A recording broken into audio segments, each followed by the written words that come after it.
Oui, ça va chauffer en décembre. Ça va chauffer en 2025. La gloire de Dieu sera manifeste. Elle sera vue. Elle sera expérimentée. Elle sera vécue. Nous le proclamons que ça va chauffer. Oh oui, oh oui. Oh, merci Seigneur. Oh, acclamons notre Dieu.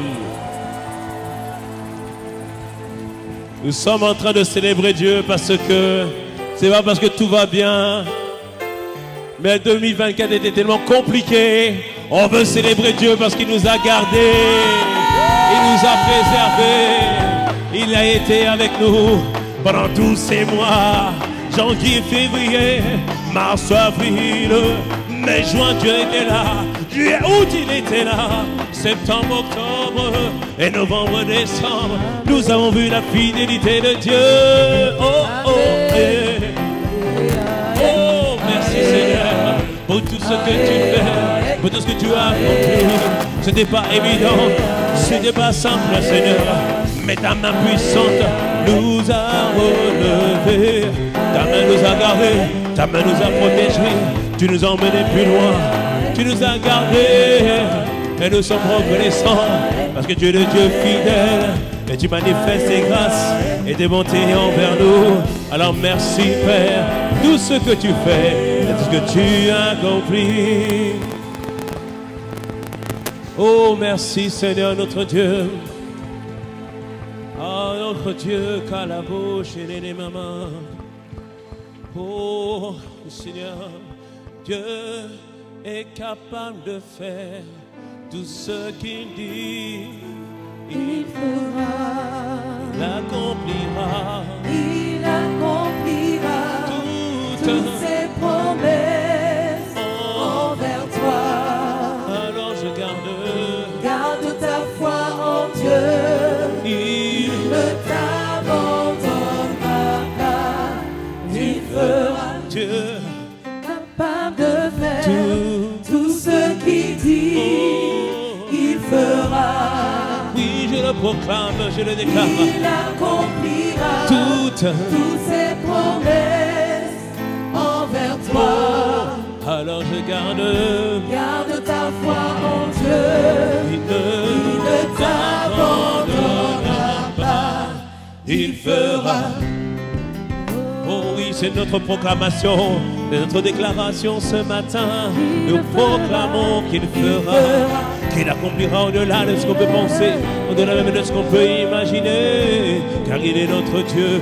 Oui, Dieu est capable de faire. Dieu est capable de faire tout ce qu'il dit, il fera, il accomplira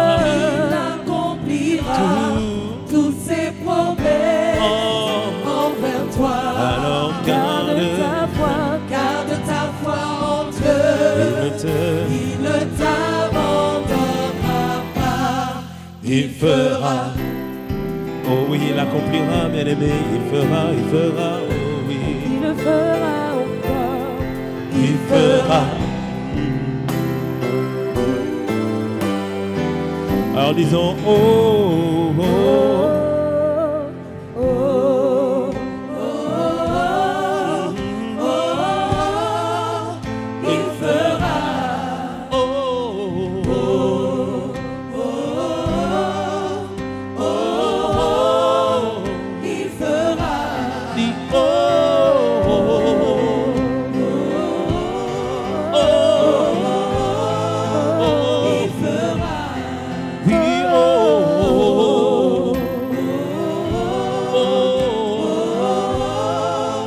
il fera. Bien-aimé, je voudrais que tu aies l'attitude. Je ne sais pas si tu as vu le film War Room. Et cette dame qui était âgée, mais une guerrière dans la prière, qui venait prier devant le Seigneur pour quelles que soient les situations de la vie. Et je voudrais que ce matin, tu puisses te tenir devant les situations de ta vie et dire, Seigneur, tu feras. Seigneur, tu accompliras. Seigneur, tu manifesteras. Parce que Seigneur, il n'y a rien d'impossible de ta part. Tout ce que tu fais est merveilleux, tout ce que tu fais est incroyable. Tu portes la signature du miraculeux, parce que tout ce que tu fais est miraculeux, tout ce que tu fais est prodigieux, Tout ce que tu fais devient un signe pour beaucoup, Seigneur. Alors merci, Seigneur, pour tout ce que tu fais et ce que toi tu as accompli, Seigneur. Merci, Seigneur, Père, pour tout ce que tu vas réaliser dans cette saison. Père, nous te remercions parce que tu es présent au milieu de nous et tu glorifieras ton nom au nom de Jésus. Quelqu'un me dise un bon Amen. Est-ce que tu vois la montagne bouger? Est-ce que tu vois la montagne bouger? Est-ce que tu vois la montagne bouger, bien-aimé? Ah, Dieu est merveilleux. Alors, bien-aimé, es-tu prêt à vivre une vie de miracle? Es-tu prêt à vivre une vie de miracle? C'est le titre du message aujourd'hui. Et permets-moi, une fois qu'il n'est pas coutume, de rester debout alors que nous allons donner d'abord le passage de référence pour ce message. Hébreux 11, verset 6. Hébreux 11, verset 6. Il est dit, or, sans la foi, dis avec moi, la foi, il est impossible de lui être agréable, car il faut que celui qui s'approche de Dieu croit qu'il existe et qu'il est le rémunérateur de ceux qui le cherchent. Alors que cette semaine, nous allons chercher que Dieu rémunère ta recherche dans le nom de Jésus. Alors que nous allons prier que Dieu rémunère tout à chacun dans le nom de Jésus. Verset 7, c'est par la foi, dis avec moi, c'est par la foi. C'est par la foi que Noé divinement avertit les choses qu'on ne voyait pas encore. Et saisi d'une crainte respectueuse, construisit une arche pour sauver sa famille. C'est par elle qu'il condamna le monde et devint héritier de la justice qu'il obtient par la foi. Verset 8, c'est par la foi, dis encore, c'est par la foi. C'est par la foi qu'Abraham, lors de sa vocation, obéit et partit pour un lieu qu'il devait recevoir en héritage. Et qu'il partit sans savoir où il allait. Mais verset 9, il dit encore, c'est par la foi. Dit, c'est par la foi. C'est par la foi qu'il vint s'établir dans la terre promise, comme dans une terre étrangère. Bien-aimé, peut-être que tout te semble étranger aujourd'hui autour de toi, mais je proclame dans le nom de Jésus, là où tu te trouves, c'est la terre promise de Dieu pour toi. Je proclame que tout ce qui était bizarre, maintenant ça prend un sens au nom de Jésus. Quelqu'un me dise un bon Amen. Il est dit encore, Abraham habitant sous des tentes, ainsi qu'Isaac et Jacob, les co-héritiers de la même promesse. Car ils attendaient la cité qui a de solides fondements, c'est dont Dieu est l'architecte et le constructeur. Verset 11, c'est par la foi, dit encore, c'est par la foi. C'est par la foi que Sarah elle-même, malgré son âge avancé, fut rendue capable d'avoir une postérité. Parce qu'elle crut à la fidélité de celui qui avait fait la promesse. C'est pourquoi d'un seul homme déjà usé de corps naquit une postérité nombreuse comme les étoiles du ciel. C'est pourquoi de ta vie naquit une postérité aussi nombreuse que les étoiles du ciel. C'est pourquoi de toi naquit une postérité aussi nombreuse que les étoiles du ciel, comme le sable qui est sur le bord de la mer qu'on ne peut compter au nom de Jésus. Quelqu'un me dise un bon Amen. Dis-moi une vie de miracle. Une vie de prodige, une vie de signe. Amen. Prenons place. Nous voyons dans ce passage de Hébreux 11, on nous parle de tous les héros de la foi. Ce chapitre n'est pas encore terminé. Il y a aussi ton histoire qui va y figurer par la grâce de Dieu. Il y a aussi ton histoire qui va y figurer par la grâce de Dieu. Et bien aimé, je ne sais pas pour toi, mais moi je crois au Dieu des miracles. Je crois au Dieu des prodiges, je crois au Dieu des signes. Oui, c'est le Dieu que je sers. C'est le Dieu en qui j'ai mis ma confiance. Il a appelé l'Éternel Tout-Puissant, il a appelé l'Éternel des armées, il a appelé Jéhovah Rapha, Jéhovah Nissi, il a appelé Jéhovah Sabaoth, notre libérateur, mais il a aussi appelé notre Père. Alléluia. C'est quoi un miracle, bien-aimé? Un miracle, c'est une intervention surnaturelle de Dieu qui rentre dans le monde naturel, qui vient pour surpasser toutes les lois naturelles, toutes les lois humaines, bien aimé, une intervention surnaturelle. Le passage où nous l'avons eu, Abraham et Sarah ont pu avoir un enfant alors que Sarah avait 75 ans et Abraham 99 ans. Bien aimé, c'est un miracle de Dieu. J'ai dit c'est un miracle. Alléluia. Et bien aimé, on doit croire dans les miracles. Bien aimé, Dieu va faire des miracles extraordinaires au milieu de nous. Et il est en train d'accomplir des miracles extraordinaires. Tu sais, tout à l'heure, pourquoi je dansais? Pourquoi j'étais en train de louer le Seigneur? Pourquoi j'étais en train de me réjouir? Parce que quand je te regarde, je regarde ce que le diable a fait contre toi. Je vois comment Dieu t'a préservé. Je vois comment Dieu t'a tenu debout. Je vois comment tu es joyeuse aujourd'hui. Je vois comment tu es joyeux aujourd'hui. Je dis, Seigneur, tu es vraiment le Dieu des miracles. Tu es vraiment le Dieu des miracles. Alléluia. Parce que quand je te regarde, je vois que tu es un signe. Tu démontres que c'est possible avec Dieu. Tu es en train de démontrer qu'avec lui, on peut faire des espoirs. Oui, quand je te regarde, je suis en train d'acclamer le Seigneur. Je dis, merci Seigneur. Tu me montres au travers de mon frère, de ma sœur, que tu es vraiment le Dieu des miracles qui fait au-delà de ce qu'on peut penser ou même imaginer par ta puissance qui agit en nous. Et je vois que Dieu agit en toi par la grâce de Dieu. Dis-moi un bon Amen. On sert un Dieu des miracles. Tout ce que tu dis dans la Bible, c'est miraculeux. Dieu fait des choses extraordinaires. On doit croire au Dieu des miracles, bien-aimés. Alléluia. Mais ce Dieu des miracles est tellement extraordinaire qu'il s'est limité dans sa capacité en disant, les cieux des cieux appartiennent à Dieu. Mais tout ce qui concerne la terre, j'ai besoin de la participation des hommes. J'ai besoin qu'un homme puisse travailler avec moi. Alléluia. C'est pourquoi ce passage de Hébreux 11 ne dit pas que c'est par la foi que Dieu fit, mais c'est par la foi que Enoch marcha avec Dieu et il fut emporté avec le Seigneur. C'est par la foi que Noé maintenant puis construire une arche. C'est par la foi que Abraham a quitté tout ce qu'il possédait. Et c'est par la foi qu'ils ont pu enfanter. Bien aimé, par la foi, associé avec le Dieu des miracles, on fait des choses extraordinaires. Alléluia. Mais quand je dis on doit travailler avec lui, et la clé que je veux te donner aujourd'hui, bien aimé, si on la met en pratique, si on la met en application, toi et moi, on va voir des choses extraordinaires au milieu de nous. Toi et moi, dans nos familles, on va vivre des choses. Ouah! Toi et moi, on va voir des choses, on va dire, mais Seigneur peut faire ça? Ah oui, bien aimé, Dieu fait des choses bizarres. C'est le surnaturel de Dieu. Le surnaturel, c'est le naturel du Dieu tout-puissant, oh, Jésus au milieu. Oh oui, le surnaturel, c'est du Dieu tout-puissant, oh, Jésus au milieu. Dis-lui le surnaturel, c'est du Dieu tout-puissant, oh, Jésus au milieu. Il est au milieu de nous. Il est au milieu de nous. Il est au milieu de nous. Quelqu'un me dit un peu amen. Alléluia. Prenons place. Dieu est au milieu de nous. Et comme je dis, il veut travailler avec chacun d'entre nous. Et la clé dont nous allons parler nous démontre que Dieu, voulant faire le miracle, a besoin d'une particularité afin que son miracle puisse s'accomplir.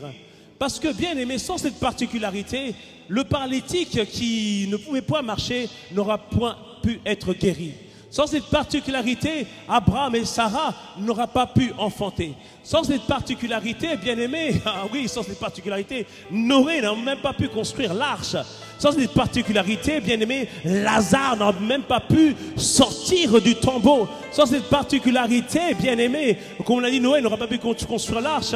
Mais même sans cette particularité, bien aimé, il n'y aurait même pas eu la multiplication des pains. Sans cette particularité, il n'y aurait même pas eu la Pentecôte. Et ça t'intéresse de savoir c'est quoi cette particularité.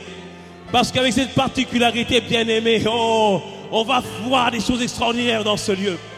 Avec cette particularité, bien aimé, on va voir quelque chose de... Oh, un miracle s'établir. Alléluia, bien aimé. Je suis en train de te parler, bien aimé, de la puissance de l'accord. Je suis en train de te parler quand deux personnes se mettent d'accord pour demander une chose quelconque selon la volonté de Dieu, alors cela est rendu possible. Alléluia. Cela est rendu possible. Matthieu 18, verset 19.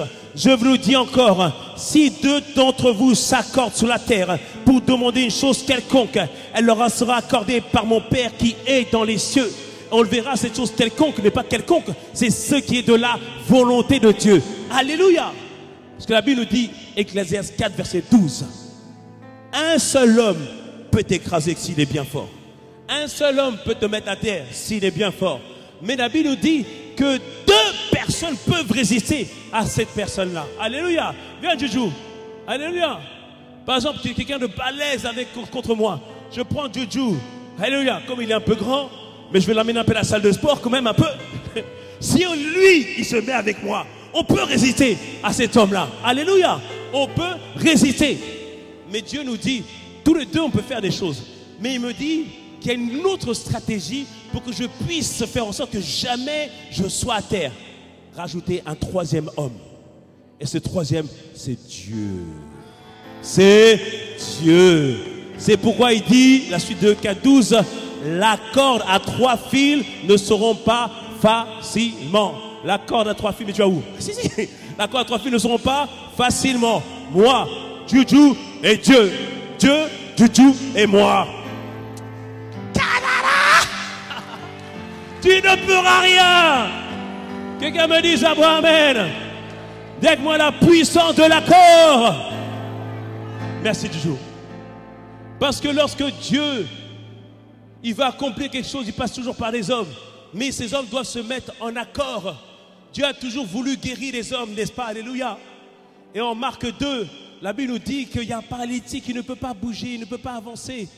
Et il a besoin d'être guéri, il a besoin d'être sauvé, il a besoin d'être touché par Dieu. Et ils arrivent avec ses amis devant la maison de Jésus. La maison est tellement pleine qu'on ne peut même pas rentrer. Bien aimé, il y a des gens qui disent « Oh, c'est trop tard, on ne peut rien faire, on ne peut rien accomplir, on n'a qu'à rentrer chez nous. Peut-être que c'est pour demain, peut-être que c'est pour dans une année, peut-être que Jésus va se souvenir de nous, peut-être que Jésus va sortir. » Mais il y en a d'autres qui disent « Non, frère, là, aujourd'hui, c'est ton jour. » J'ai dit « Aujourd'hui, c'est ton jour. » Il y a des amis qui disent « Là, aujourd'hui, c'est ton jour. C'est aujourd'hui que ça va changer. C'est aujourd'hui que tu vas être guéri. C'est aujourd'hui que tu vas te sortir de ce lit. C'est aujourd'hui. » Alléluia. C'est aujourd'hui. Parce que c'est la volonté de Dieu. C'est aujourd'hui. Tu as des amis qui vont se mettre ensemble pour dire que non, le statu quo doit changer. Ces cycles dans ces familles doivent s'arrêter. Ces cycles dans ces familles doivent s'arrêter. Ils se mettent ensemble parce qu'ils connaissent la volonté de Dieu. Ils savaient que Jésus voulait guérir cet homme. Alors ils viennent devant la maison de Jésus. C'est plein, c'est bloqué. Mais bien aimé, lorsque les portes sont fermées, il y a une possibilité. Il y a une possibilité. Quand on ne peut pas ouvrir les portes, ce n'est pas un problème pour Dieu. On va passer par-dessus. On va passer par-dessus. Ah, bien aimé, ils ont dit... Il y avait, c'est qui les 4 hommes? C'est qui les 4 hommes? C'est qui les 4 hommes? Il y a qui? Béranger, David et Jonas. Mais où le 4e? Où est le 4e? Voilà, recoutez-les. Les 4 hommes se sont posé la question, mais comment on va faire en sorte que notre ami puisse être guéri? Il dit, c'est pas un problème. On va le hisser sur le toit. On se met en accord pour dire que quoi qu'il arrive, notre frère sera guéri, restauré, libéré, délivré. C'est ça qu'on s'est mis d'accord. On s'est mis d'accord sur ça. Donc on va travailler ensemble pour le tirer, pour le hisser. Même s'il fait 100 kilos, tu vas être guéri dans le nom de Jésus. Même si la lourdeur était forte sur toi, tu vas être guéri aujourd'hui. Même si ça fait 10 ans, tu vas être guéri aujourd'hui. C'est ton jour. C'est ton jour. Il hisse cet homme sur le toit. Ils arrivent sur le toit. Bien aimé, la Bible nous dit qu'il faut importuner Dieu. Il faut des fois lui dire, Seigneur, moi je veux vraiment cette guérison. Ils déchirent le toit. Ils enlèvent le toit qui était de la chaume. Et ils descendent l'homme devant Jésus. Ils descendent l'homme devant Jésus. La Bible nous dit, Jésus s'arrêta et voyant leur foi à eux, il a dit, toi le paralytique, lève-toi et sois guéri. Lève-toi et sois guéri. Je prie que tu aies 4 amis comme ça qui vont venir devant Dieu pour dire, Seigneur, je sais quelle est ta volonté. Je sais ce que toi tu veux faire. On se met en accord tous ensemble pour dire que cette semaine, Père, il y aura des miracles dans le nom de Jésus. Que tous ceux qui étaient à terre, que 2024 a mis à terre, seront relevés cette semaine dans le nom puissant de Jésus. Dis avec moi, la puissance de l'accord. Alléluia. Dieu a besoin de travailler avec les hommes. La Bible nous parle encore de la multiplication des pains et des poissons. Jésus sait que les hommes ont des besoins. Bien-aimé, Jésus le sait. Et Jésus, il compte sur toi et sur moi.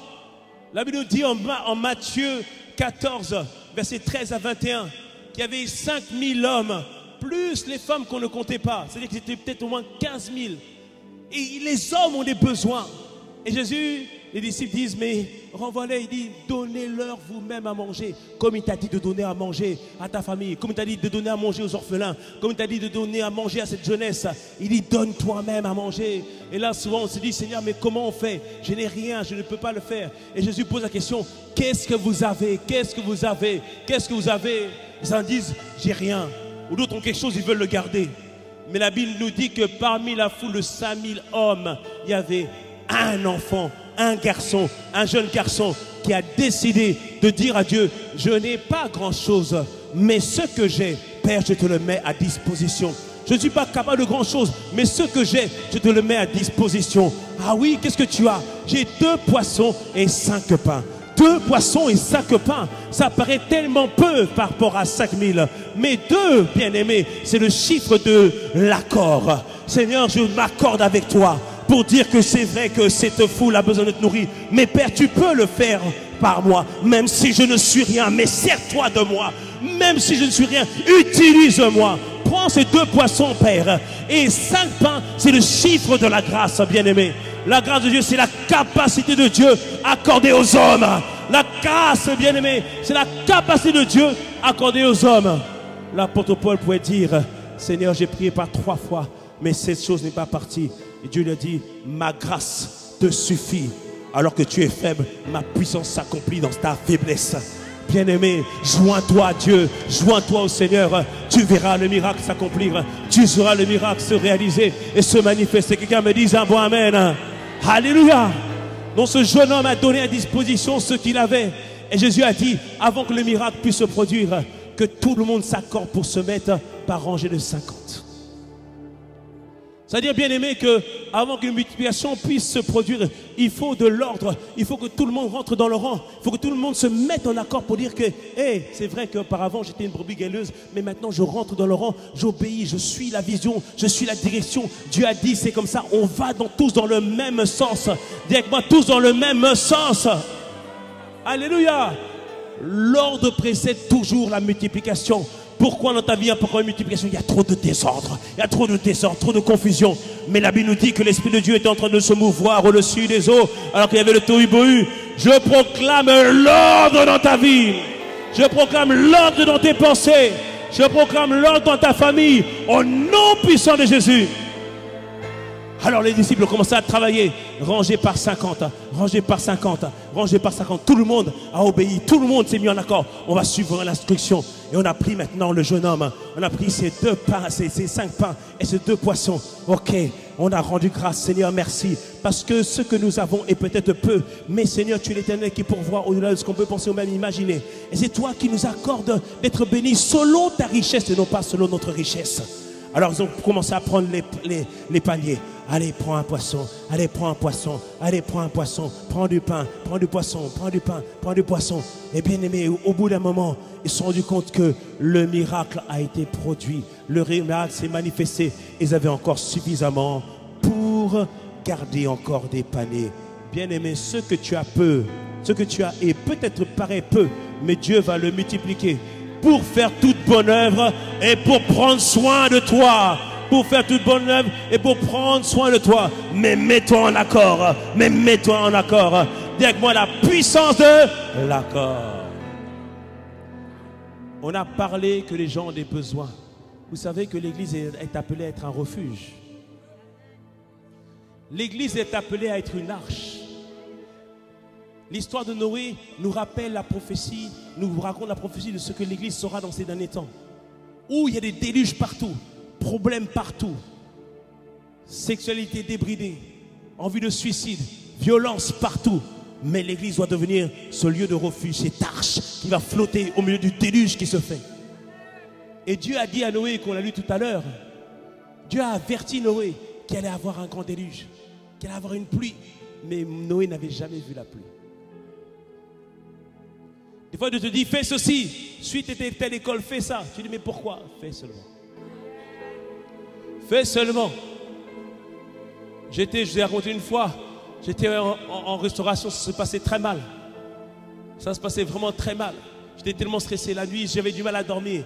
J'avais perdu tellement de kilos. Et quand je regarde les effectifs parce que je suivais une formation sur une année, et je regardais les effectifs du mois prochain, je vois que je ne sais plus. C'est-à-dire qu'il comptait me virer, mais il ne l'a pas encore dit. J'ai dit, Seigneur, je ne te connais pas encore tout à fait, mais Seigneur, fais-moi grâce. Et là, à ce moment-là, je m'endors, bien aimé, et j'ai une vision. Je vois les gens avec qui je faisais cours avant aller faire de l'informatique. On était en 99, on ne parlait pas de l'informatique encore. Je me suis levé de cette vision. J'ai dit, je dois faire de l'informatique. Je dois faire de l'informatique. Je me suis associé avec Dieu. Je croyais en cette vision. Quand je suis arrivé faire mes études, au départ, j'étais un peu nonchalant. Tu vois, j'entends une voix. Tu n'es pas là pour ça. J'ai fait, hey! J'ai tout laissé. J'ai travaillé avec Dieu. Alléluia. J'ai travaillé avec Dieu, bien-aimé. Alléluia. Et à la fin de l'année, avant qu'on ait notre diplôme, on avait déjà signé nos contrats d'emploi. Bien-aimé, écoute la révélation de Dieu. Écoute ce que Dieu te dit. Écoute ce que Dieu te dit. Et Noé a reçu l'instruction de Dieu. Ne sachant pas trop pourquoi. Il faut bâtir une arche. Et il a dit à ses fils, les enfants, il faut bâtir une arche. Une quoi? Une arche. Parce qu'il y a la pluie. La quoi? Non, faites-moi confiance. Bâtissons ensemble. C'est pour ça, des fois, Dieu donne une parole prophétique à notre Père spirituel. On ne comprend pas. Mais bien aimé, suivons seulement. Suivons seulement. Suivons seulement. Faisons confiance à Dieu. Allons-y. Parce qu'ils sont associés ensemble. Ils ont travaillé durement. Ce n'est pas une année. C'est plusieurs années. Imaginez-vous les voisins se manquant d'eux. Ces familles-là, il est où leur Dieu là? Vous priez encore, vous jeûnez encore, vous jeûnez encore, vous jeûnez encore. Mais bien aimé, il y a un temps où les gens verront et diront, tu as eu raison. Tu as eu raison. Car quand le déluge est venu, ils ont été protégés dans l'arche. Ils ont été protégés dans l'arche. Que l'église devienne cette arche de refuge pour beaucoup. Que tu deviennes cette arche de refuge pour beaucoup. Que tu deviennes cette personne que beaucoup vont s'abriter auprès d'eux pour recevoir la guérison, la restauration dans le nom de Jésus. Bien-aimé, la puissance de l'accord. Je te dis tout à l'heure, la puissance de l'accord, c'est ce qui a permis la Pentecôte. Parce qu'avant de partir, Jésus avait dit à ses disciples, acte 1:8, restez à Jérusalem. Ne partez pas loin. Restez là à prier. Afin que je puisse envoyer le Saint-Esprit. Et sa puissance viendra sur vous et vous serez enfin mes témoins. Mais avant de dire ça, Jésus a fait une prière à Dieu. En Jean 17, il a prié que les disciples soient un. Comme il était un avec le Père. Parce que les disciples, au départ, ils n'étaient pas un. Chacun gérait son propre intérêt. Ils disaient à Jésus, même ils envoyaient même, il y en a qui envoyaient même leur mère. Maman va demander à Jésus. Jésus, mon premier fils sera à ta gauche et l'autre sera-t-il aussi à ta droite. En gros, la mère négociait déjà. D'autres se posent la question. Et ils discutent entre eux. C'est qui le plus grand? Non, c'est moi le plus grand. C'est qui le plus grand? C'est moi le plus grand. Les gars étaient dans les disputes, dans les tourments. Mais Jésus a fait une prière pour eux. Qu'ils soient un, comme le Père est un. Et je prie que nous soyons un, unis ensemble pour la gloire de Dieu. Unis ensemble pour la gloire de Dieu. Et Jésus étant parti, ayant fait la promesse, les disciples ont compris que là, l'intérêt commun est supérieur à l'intérêt personnel. Ils ont dit, Jean, c'est vrai qu'avant je voulais me vanter, mais là, le maître est parti. Parce que bien aimé, quand le maître est parti, quand il y a la persécution, là on se dit, hé frère, il faut se mettre ensemble. Et ils ont commencé à se mettre ensemble, à prier, à intercéder, à soupirer, à persévérer dans la prière. Mais la parole avait été donnée à 500, 380 sont partis, mais 120 sont restés, s'attendant à Dieu. Et la Bible nous dit en acte 1, verset 14, acte 1, verset 14, acte 1, verset 14, tous d'un commun accord. Et ils faisaient quoi? Ils persévéraient dans la prière. Et on précise qu'il y avait des femmes, on précise qu'il y avait Marie, on précise qu'il y avait des frères de Jésus. Pourquoi? Parce qu'avant, les frères de Jésus ne le croyaient pas en lui. Mais, à ce moment-là, ils étaient avec lui. Et ta famille sera aussi avec toi. Ta famille sera aussi avec toi. Ta famille sera aussi avec toi pour persévérer dans la prière. Donc d'un commun accord, il persévérait dans la prière. C'est-à-dire, il disait, Seigneur, accomplis ta promesse, accomplis ce que tu as prévu, réalise ce que toi tu veux faire. Et la Bible nous dit en acte 2, alors qu'ils étaient en train de prier, et 10 jours se sont passés, 10 jours de persévérance, 10 jours à se relayer. Mais au jour de la Pentecôte, bien-aimé, il se fit un grand tremblement. Un vent impétueux a renvoyé le lieu. Alors à ce moment-là, des langues de feu est descendu sur tous.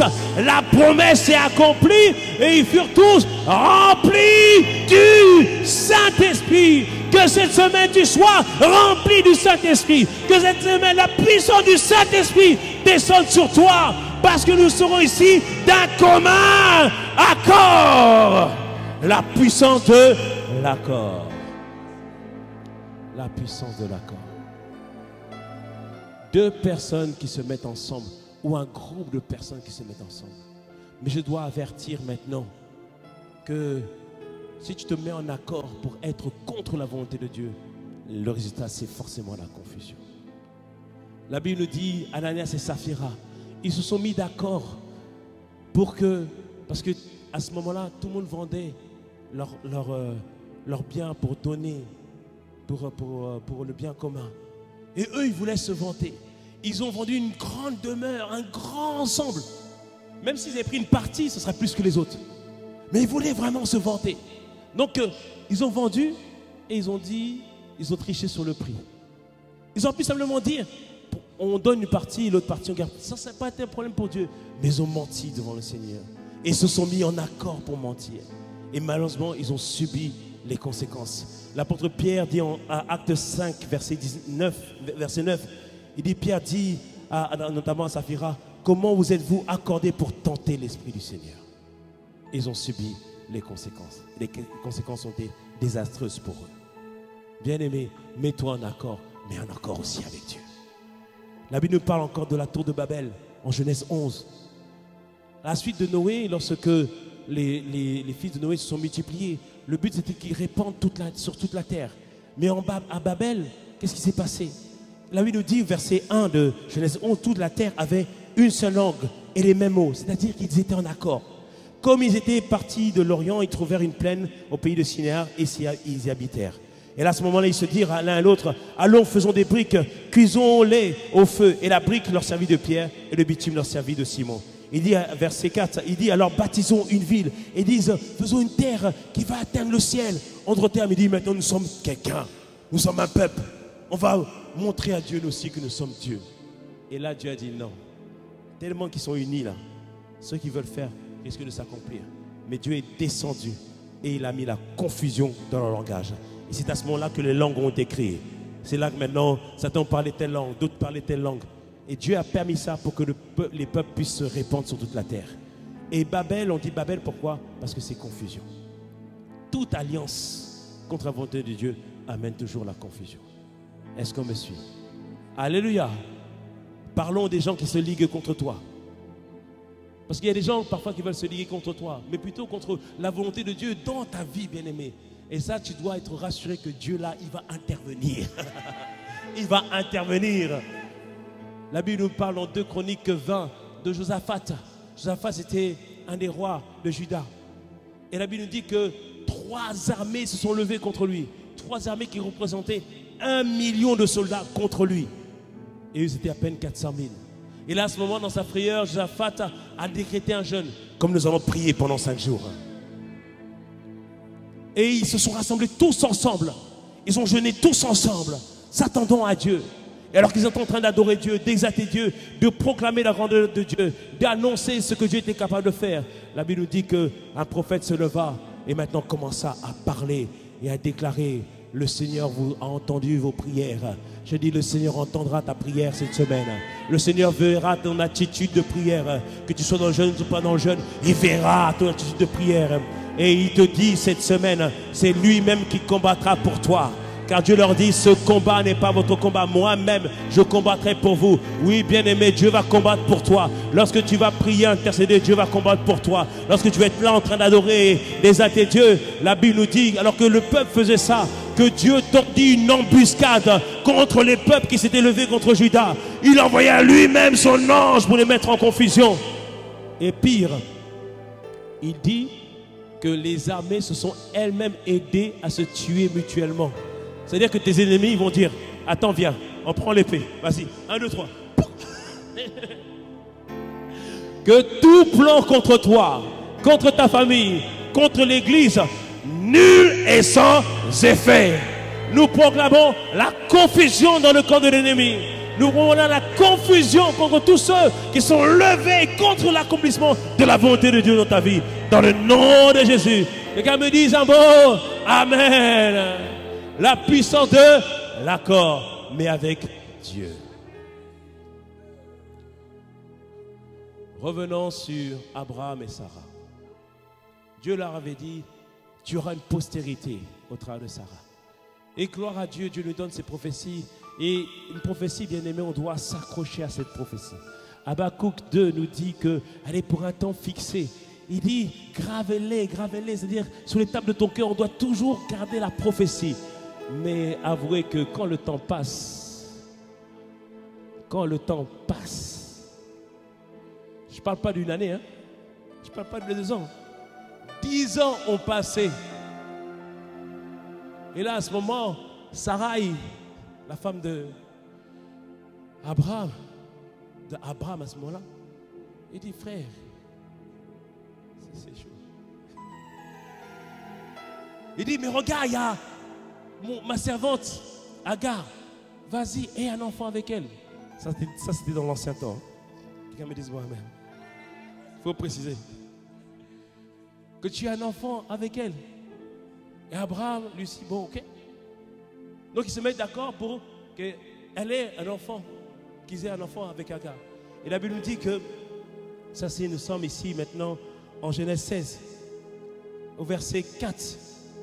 Abraham alla vers Agar et elle devint enceinte. Quand elle se vit enceinte, elle regarda sa maîtresse avec mépris. Agar regarda Sarah avec mépris. Et Sarah dit à Abraham, l'outrage qui m'est fait retombe sur toi. J'ai mis ma servante dans ton sein. Et quand elle a vu qu'elle était enceinte, elle m'a regardé avec mépris. Que l'Éternel soit juge entre moi et toi. C'est-à-dire qu'ils sont mis en accord. Mais on voit que là, ça mène la confusion. Pourtant, le bébé va revenir, mais il y a la confusion. Il y a la tristesse. Genèse 16. Genèse 17 maintenant. Dieu vient voir encore Abraham. Il dit, Abraham, je suis El Shaddai, Dieu tout suffisant. Il dit, marche devant moi et sois intègre. Dieu lui rappelle encore.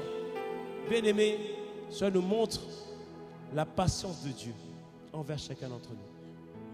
Ce qu'il dit dans ta vie, il va l'accomplir. Peut-être que tu as fait des erreurs, peut-être que tu as fauté, mais ce qu'il a dit, il va l'accomplir. Il veut travailler encore avec toi. Il veut travailler encore avec Abraham et Sarah. Et il se révèle à Abraham. Et il dit maintenant à Abraham au verset 14 de Genèse 16 et Genèse 17, pardon, verset 15, pardon, de Genèse 17, Dieu dit à Abraham, il dit encore, tu donneras à Sarai, ta femme, le nom de... tu ne donneras plus à Sarai, ta femme, le nom de Sarai, mais son nom sera Sarah. C'est-à-dire que je change son identité.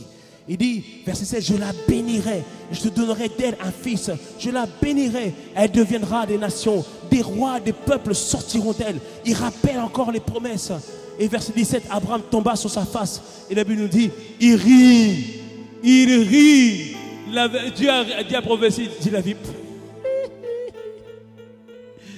Sérieux, pasteur? Non, prophète, sérieux.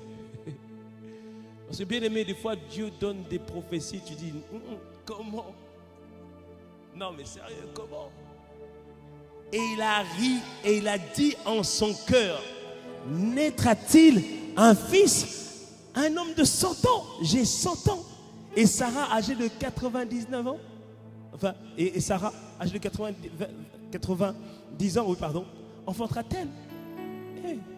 100 ans et 90 ans. J'ai toujours pensé que c'était... Non, c'est 75 qu'il appelle. Donc, elle avait déjà 90 ans. Jesus! Abraham a fait quoi? Il a regardé sa condition. Il a regardé Sarah. Donc, il a conclu, c'est pas possible. Et là, à ce moment-là, il dit à Dieu que Ismaël vive devant ta face. Et Ismaël, prends soin de lui. Dieu lui dit, Je vais prendre soin de Ismaël. Oui, mais pour ce qui est de Sarah, elle enfantera. Pour ce que de toi, tu enfanteras. J'ai dit, pour ce que de toi, tu verras la promesse de Dieu. Tu verras la promesse de Dieu s'accomplir. Tu verras la promesse de Dieu s'accomplir. Alléluia. Amen. Il dit, verset 20. Voici, je le bénirai, etc. Bref, il dit ici vraiment qu'il va accomplir son plan et son projet dans la vie d'Abraham. Genèse 18. Dieu envoie des anges ou des envoyés pour parler encore à Abraham. D'autres versions, d'autres personnes disent que c'est même Dieu qui est venu le voir. Et là, Abraham voit les hommes venir, il dit, venez manger auprès de moi. Il leur donne la nourriture et tout ça. Et les hommes maintenant regardent Abraham, dit, ta femme Sarah, l'année prochaine, à la même saison, elle aura un fils. Alléluia. Bien-aimés, nous sommes en quelle année là? 2024, alléluia. Nous sommes le 8 décembre 2024, n'est-ce pas? Bien-aimés, l'année prochaine, tu vas m'apporter, tu vas démontrer, pasteur, voici le miracle, voici le prodige, voici les signes. Le 8 décembre, l'année prochaine, bien-aimés, Dieu va le faire dans le nom de Jésus. Dieu va le faire, qu'elle me dise un bon amen à cela. Alléluia, alléluia. Je ne passe pas seulement d'un enfant, alléluia. Il y a des gens qui ne sont pas mariés, ils vont dire, pasteur a dit que non, c'est pas ça.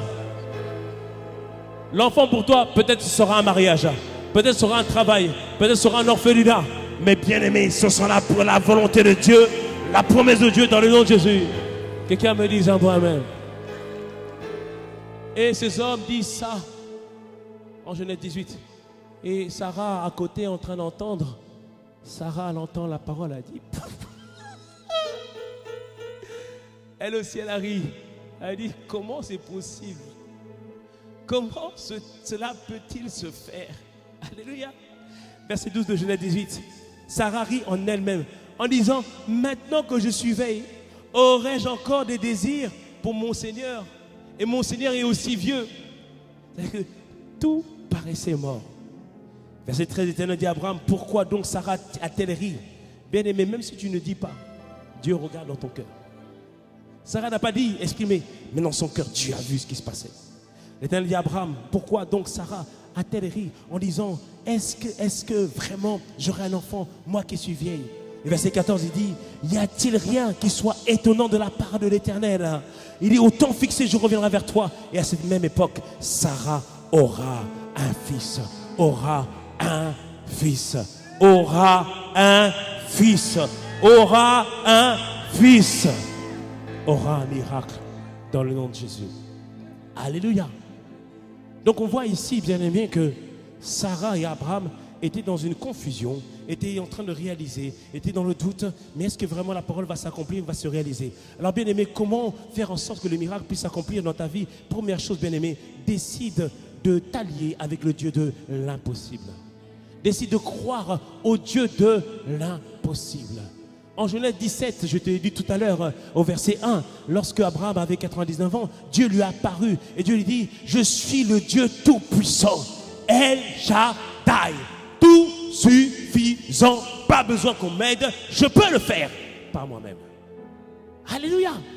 Il se révèle à lui comme le Dieu qui est capable de faire des choses extraordinaires, des choses incroyables.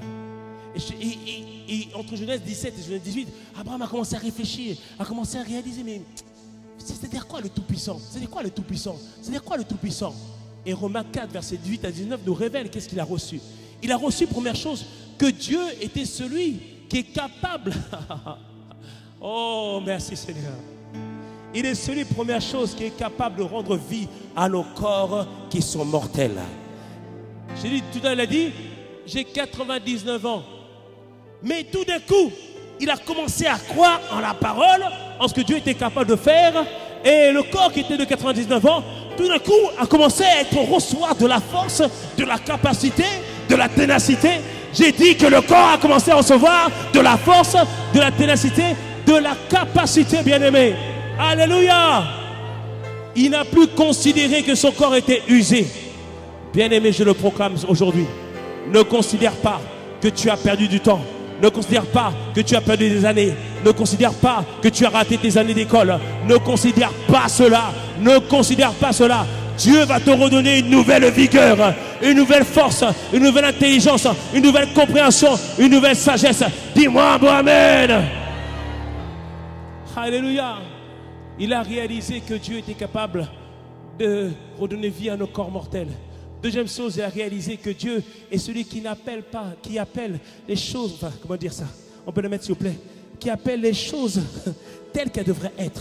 Qui appelle les choses, même si ça paraît bizarre, même si ça paraît compliqué. Lui, il dit, là c'est miracle, là c'est prodige.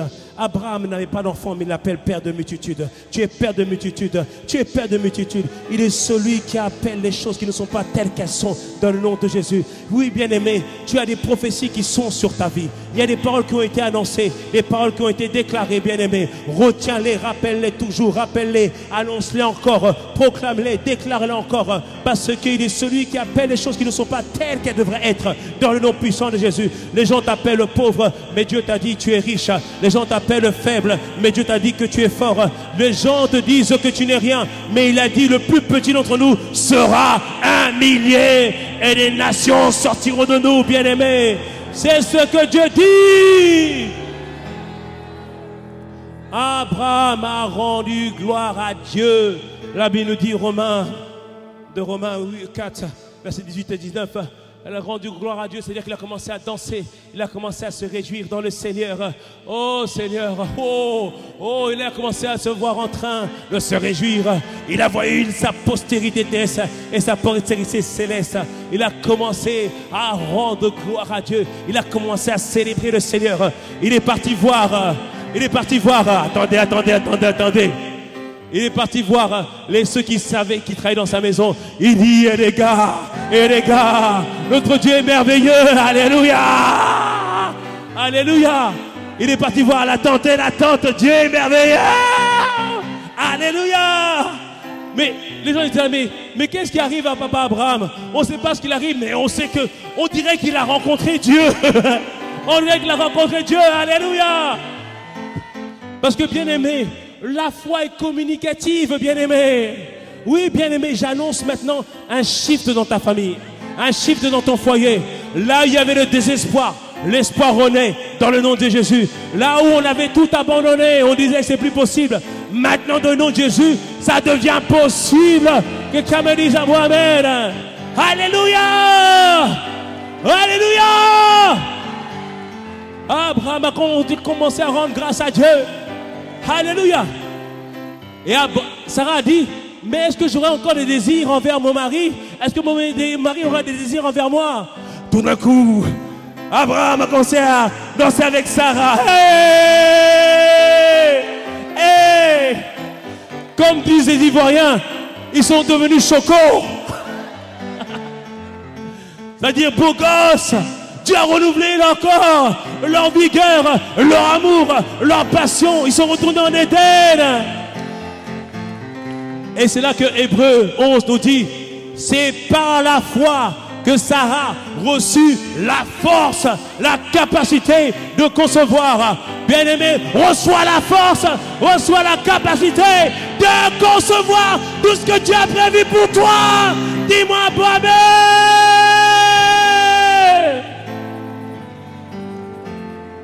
Bien-aimé, mets-toi en accord avec le Dieu de l'impossible. Alléluia. C'est le Dieu de l'impossible. Mais bien-aimé, quelqu'un a dit, lorsque un projet te paraît beaucoup trop grand, c'est que ça vient de Dieu. Alléluia. Fais-lui confiance. Fais-lui confiance. Ta vie va briller. Tu seras quelqu'un. Tu seras un signe pour beaucoup. Alléluia. Ta vie va briller. Allie-toi avec le Dieu de l'impossible. Commence à lier avec lui. Première chose, bien-aimé, tu le sais, il faut prier. Mais pas que prier. Prier en prenant sa parole. Sa parole et la prière. La parole, la prière. Comme disait, il est où Dimitri ici? C'est quoi déjà? La parole, la puissance. La prière, la parole, la puissance. Alléluia. Parce que la prière associée à la parole amène la puissance de Dieu.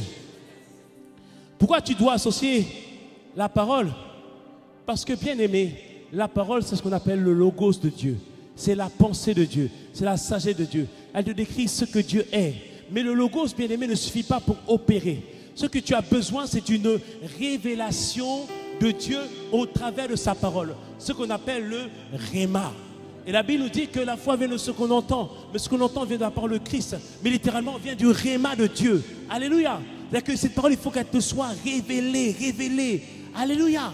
Donc à force de prier, de méditer, de prier, de méditer, d'écouter, d'entendre, de saisir. Tu es en train de faire ton ménage, mais tu es en train d'entendre un temps de prière. Tu vas aller à l'école ou au travail, il y a un temps de prière qui tourne. Et à un moment donné, bien aimé, tu es en train de marcher, tu es en train d'avancer. Et tout d'un coup, une parole se fait entendre, tu dis, je remets un peu là, je remets un peu. Et cette parole dit que cette fin d'année n'est pas pour la confusion dans le nom de Jésus. Cette parole annonce que ce mois de décembre est le mois de l'accélération divine. Cette parole annonce que ce mois est le mois de l'accélération divine. L'accélération divine. Alléluia. Amen. Cette parole qui est annoncée, proclamée, lise, maintenant devienne vie en toi. Tu la serres dans ton cœur et tout d'un coup elle impacte ton intelligence, elle impacte ta compréhension, elle impacte ta vision des choses, elle impacte tes oreilles. Et bien aimé, une fois que toi tu es impacté de l'intérieur, cela ne tardera pas que l'extérieur puisse changer. Cela ne tardera pas que l'extérieur puisse changer. Alors frère, sœur, sois prête, sois prêt. Le 31 décembre, prépare ta meilleure robe. Prépare ton meilleur costume ce 31 décembre. Prépare le meilleur, bien-aimé. C'est un signe de foi. Parce que ce 31 décembre, tu vas te réjouir avec le Seigneur. Parce qu'il aura accéléré les choses. Il aura accéléré les choses. 31 décembre 2024. Un homme plus fort, une femme plus forte, plus grande stature, plus grande foi dans le nom puissant de Jésus. Et qu'elle me dise un bon amen. Dis avec moi, je crois au Dieu de l'impossible. Alléluia. Mais quand tu pries, bien-aimé, sois honnête avec Dieu. Quand tu pries, sois honnête avec Dieu. 2 Corinthiens 3, verset 18. Il dit que c'est nous le visage découvert qui nous approchons de Dieu et qu'on contemple dans sa parole comme dans un miroir. Et nous sommes transformés à la même image par le Seigneur l'Esprit. Le visage découvert. Vas-y, va devant Dieu. Seigneur, je ne crois pas. Seigneur, j'ai plus foi. Seigneur, je n'en peux plus. Seigneur, où es-tu? Va crier devant lui. Va soupirer. Pas besoin de rhétorique. Pas besoin de superlatif de Dieu. Va simplement devant lui. Et quand tu vas faire ça, il va dire, ah, maintenant c'est là que tu pries. C'est là que maintenant tu pries. Et lui-même va dire, ok, maintenant, we talking. On est en train de parler. Vas-y, vas-y. Face à face, on va parler maintenant. Alléluia. Dieu va le faire pour toi. Dans le nom de Jésus. Dis-moi un bon amen. Dis-moi un bon amen. Alors, premier principe, mets-toi en accord avec le Dieu de l'impossible. Deuxième principe, bien-aimé, l'accord, on a dit, c'est avec Dieu, mais c'est avec aussi un groupe d'amis ou un groupe de personnes. Alors, deuxième principe, accepte la différence de l'autre.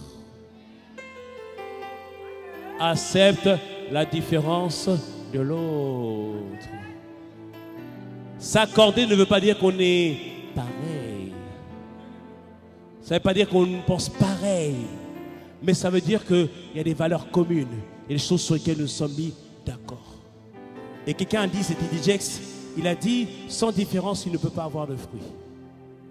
Parce que les chants vous le diront. Ce qui fait le culte, c'est la louange. Les intercesseurs vous diront, ce qui fait le culte, c'est la prière. L'accueil te dira, ce qui fait le culte, c'est l'accueil. Chacun ses différences. Mais la vérité, ce qui fait le culte, ce qui fait que c'est beau, c'est l'ensemble. C'est l'ensemble. C'est l'ensemble. Alléluia. Parce que si on prend les gens de l'accueil, on leur dit chantez le chant. Recevez la grâce aujourd'hui. Certaines, pas toutes, hein, ou tous. ça sera un peu compliqué. Chacun a des grâces. C'est les grâces mises ensemble qui permettent que le beau puisse sortir. C'est les grâces mises ensemble qui permettent que ça évolue. C'est pour ça qu'il ne faut pas dire « Non, mais lui, il n'a pas tout, il n'a pas tout, il n'a pas tout. » Bien aimé, il n'a pas tout, c'est vrai. Alors, aide-nous. Aide-nous. Alléluia. Si Dieu t'a mis ici, c'est parce que tu dois nous aider. Alléluia. Donne-nous, accompagne-nous, montre-nous. Nous, on est prêts à apprendre. Alléluia. Les grâces, Dieu les met ensemble pour que ce soit beau et que le fruit soit excellent. Acceptez la différence de l'autre. Acceptez la différence de l'autre. Quelqu'un me dise un bon amen à cela. Alléluia. Acceptez la différence de l'autre. Troisième principe. Mais il faut il faut être patient et persévérant.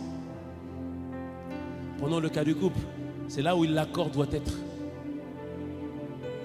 Mais dans les débuts du mariage, bien aimé, je ne sais plus si j'ai dit ici ou au premier culte. Je disais que une cérémonie peut prendre, c'était là ici ou au premier culte? J'ai dit premier. Donc, une cérémonie, bien aimé, ça dure 1h, 1h30. Où on bénit les personnes, où on encourage. Bon, ceux qui se marient, s'il vous plaît, écoutez ce qu'on prêche. On prêche, les gars ils sont loin. Mais on est en train de prêcher pour ton mariage. Et après, maintenant, il y a le moment de l'échange des alliances. Et là, le gars apprend sa voix. Quand je t'ai vu, mon cœur a fait boum, boum, boum, boum, boum, boum, boum. Et ils font des déclarations. C'est très bien, mais préparez bien vos déclarations. Deuxième chose, quand tu as déclaré, il faut faire après.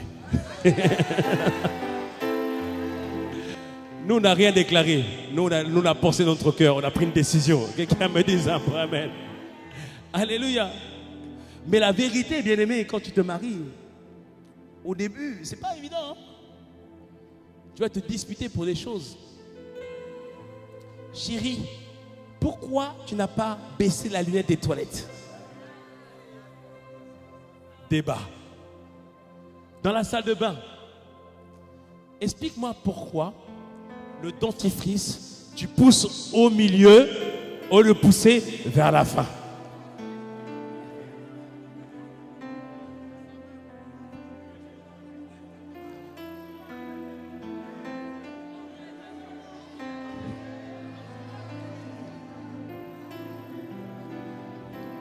Chérie, explique-moi pourquoi cet objet doit être ici, mais pourquoi il s'est retrouvé là.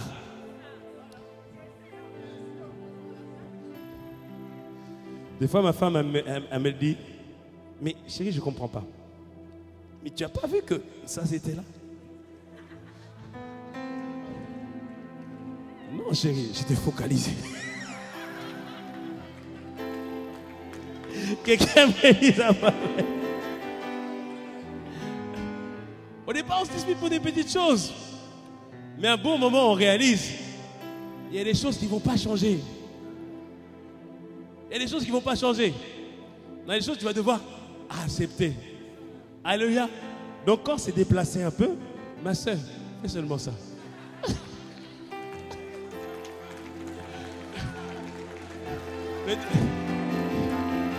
Comme ça, le débat est clos. Tant qu'il fallait me soutienne.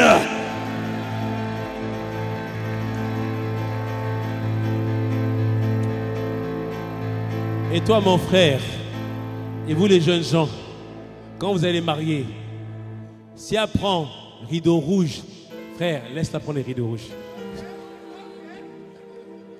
C'est pas le plus important. Quelqu'un me dit amen.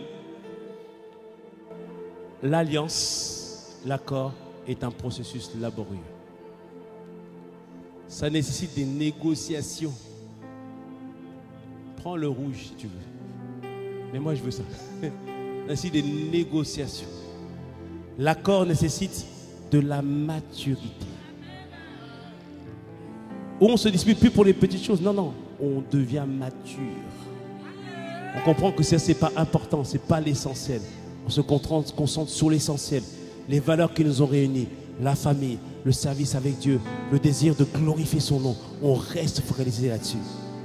Les accords nécessitent un engagement de tout à chacun. Je dois m'engager pour que l'accord puisse se faire. Je ne reste pas dans mon coin en train de bouder, je m'engage. Les accords nécessitent aussi de la concentration. Je dois être concentré.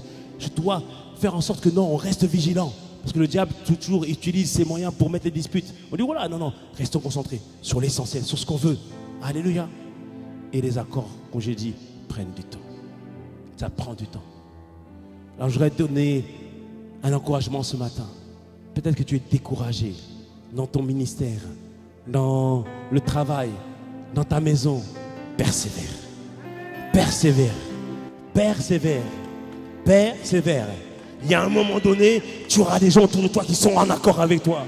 À un moment donné, vous allez vous mettre en accord dans le ministère, dans la famille. Vous allez vous mettre en accord. Et à un moment donné, ça va arriver par la grâce de Dieu. C'est pourquoi, bien-aimés, quatrième principe, bien-aimés, apprenons à nous pardonner mutuellement. On en a déjà parlé. Apprenons à nous pardonner mutuellement. 5e principe, priez pour les leaders. Priez pour ceux qui sont à la tête. Parce que quand il y a des accords, c'est le leader qui doit prendre la décision. Oui, ma soeur, c'est le mari qui aura le dernier mot. Et toi, quand c'est comme ça, il ne faut pas dire « Ah, si c'est comme ça, tu vas voir, je vais te montrer. » Non, la prière. Va prier devant Dieu. Prions pour les pasteurs, prions pour nos responsables, prions pour, on va prier pour ça aussi, pour le gouvernement, prions pour les leaders, bien-aimés, prions afin qu'ils puissent prendre des bonnes décisions. L'apôtre Paul en Éphésiens 6, 19 disait « Priez pour moi, afin que je puisse annoncer la parole de Dieu. » Il demandait l'aide dans la prière. On a besoin de prier pour les leaders, pour les responsables, pour ceux qui sont dans les familles, ceux qui dirigent les familles. On doit prier pour eux. 6e, bien-aimés. Donc 5e, c'était prier pour les leaders. 6e, ne perdez pas de vue la vision. Ne perdez pas de vue la vision. Bien-aimés, ton foyer a une vision, ta famille a une vision, l'église a une vision. Et la vision parfois est beaucoup plus grande que nous-mêmes. Donc je dois me focaliser sur la vision. Et la vision globale pour tout le corps de Christ, c'est que le royaume de Dieu soit prêché partout. C'est la vision qui surpasse toutes les autres. Et on ne doit jamais perdre de vue la vision, bien-aimée, pour qu'ensemble on puisse travailler, qu'ensemble on puisse avancer. La Bible nous dit dans Proverbe 29, verset 18, quand il n'y a pas de révélation, Proverbe 29, verset 18, quand il n'y a pas de révélation, le peuple est sans frein, sans retenue. Il n'est pas focalisé, il fait n'importe quoi. Gardons toujours en vue la vision que Dieu a donnée pour le corps de Christ, celle qu'il a donnée pour l'Église. Bien aimé, la vision me surpasse, la vision dépasse même l'apôtre Ivan. Restons concentrés sur la vision. Si tu es ici, c'est parce que la vision, la manière de faire, les valeurs d'ICC t'ont plu. C'est pour ça que tu es là. Reste toujours focalisé sur la vision. Amen. Et pour terminer, bien aimé, Jésus dit ceci, Matthieu 12, verset 25. Tout royaume divisé contre lui-même est dévasté. Et toute ville ou maison divisée contre elle-même ne peut subsister. Là, il nous dit, on doit faire en sorte qu'on ne soit pas divisé au milieu de nous. Et je crois que c'était la semaine dernière, j'avais regardé un témoignage au sujet de Okocha. Okocha, c'est un grand footballeur africain. Et lorsqu'on regarde, on interroge Okocha, il dit, Okocha, vous avez fait une grande carrière, mais dites-nous, quelle était la personne clé de votre carrière? Il dit, c'est Victor Agbo. Victor Agbo? Tous les journalistes disent, mais c'est qui Victor Agbo? Donc ils ont cherché, c'est qui Victor Agbo? Et ils ont trouvé Victor Agbo. Ils sont partis voir Victor Agbo. Mais Okocha dit que c'est vous qui avez lancé sa carrière. Dites-nous qu'est-ce qui s'est passé. Et c'est là qu'il raconte que, alors qu'ils étaient au quartier, lorsqu'ils étaient jeunes, des recruteurs sont venus. Ils ont dit, on va choisir un seul footballeur pour le lancer. Et c'est celui qui marquera le plus de buts qui sera recruté. Il y avait Victor Agbo et il y avait Okocha. Les gars, les deux jouaient bien. Donc ils ont commencé le match. Donc Okocha a commencé. Boum! Il a marqué un but. Maintenant Victor Agbo a pris aussi la balle. Boum! Et il a marqué un but. Et maintenant c'était celui qui allait marquer le prochain but qui allait être choisi. Maintenant Victor Agbo. Dis-moi Victor Agbo. Alléluia. Victor Agbo a pris la balle. Victor Agbo a dribblé tous les défenseurs. Victor Agbo s'est avancé. Il était prêt à tirer. Victor Abou s'est arrêté. Et il a fait la passe à Okocha. Il a fait la passe à Okocha. Et Okocha est arrivé. Boum! Il a marqué le but. Et les gens disent, mais pourquoi vous avez donné la balle à Okocha? Il dit, j'ai réalisé, j'ai compris que je n'avais pas la capacité de faire une grande carrière. Certes, je jouais bien, mais Okocha avait plus de potentiel que moi de faire une grande carrière. Alléluia. Il dit, c'est pour ça que j'ai passé la balle. Et maintenant, on lui dit, mais dites-moi, mais on voit que vous êtes à l'aise. On voit que dans votre parking, il y a des belles voitures. On dirait que vous êtes vraiment bien. Il dit, oui, c'est à cause de Okocha. Il dit, comment ça? À chaque fois que Okocha avait un salaire, un transfert, une prime, un bonus, il divisait par 2 et il me donnait la moitié. Waouh!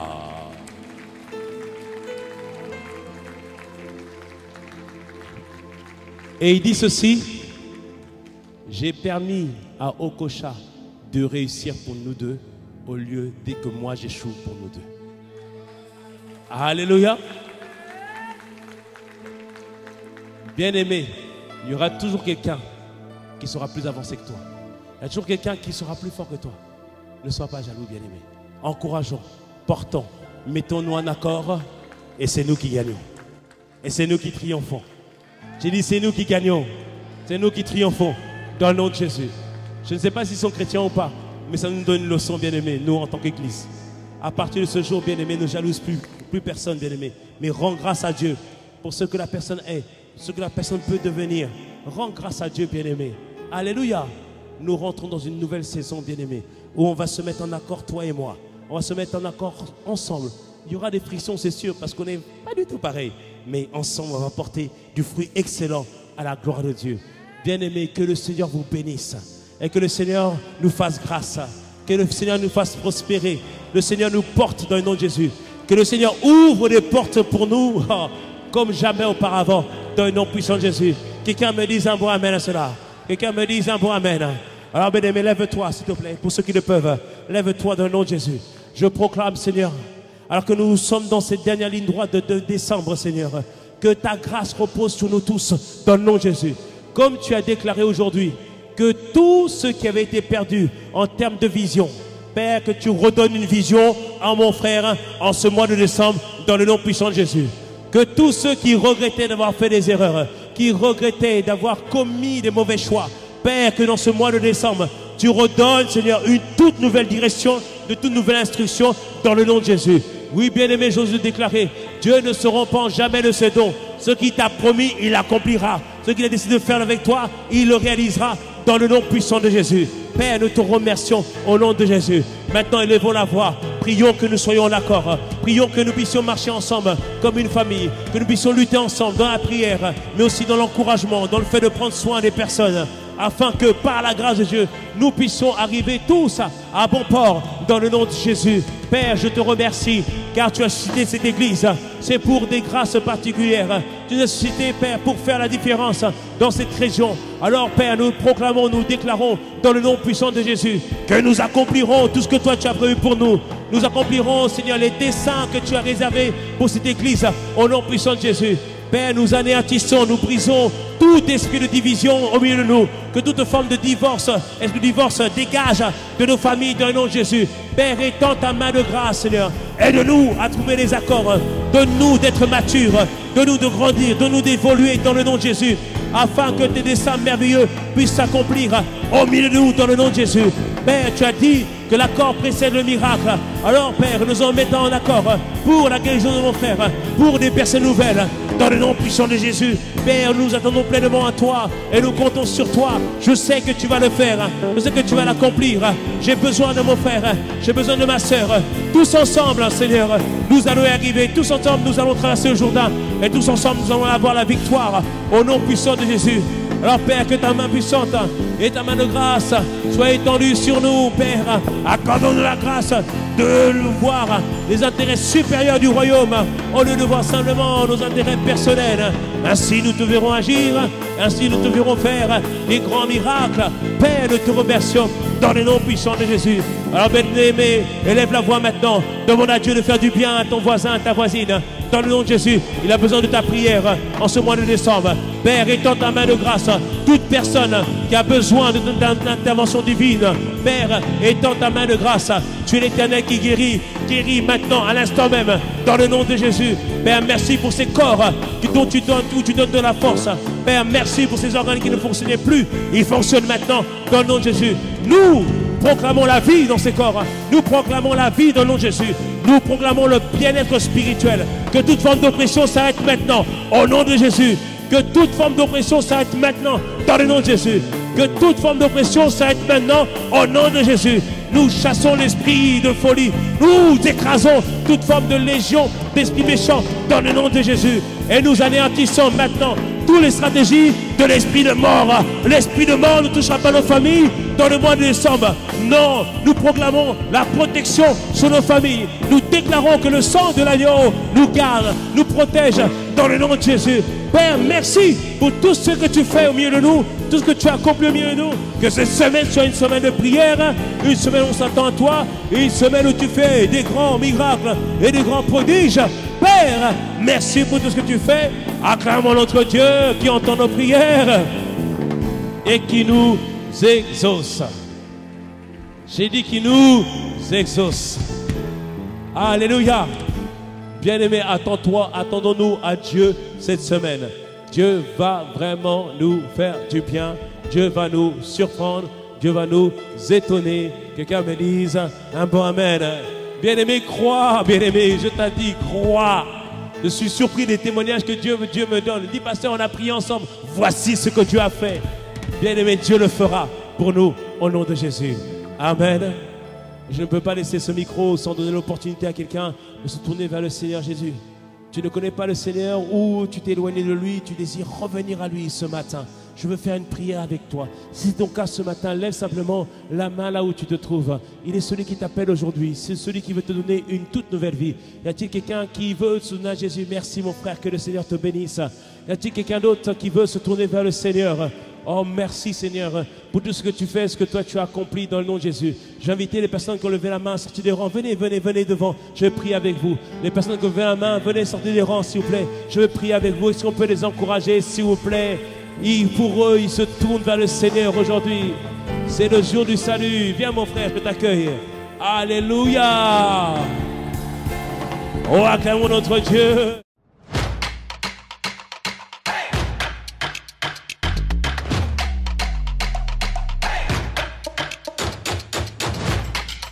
Audio Jungle.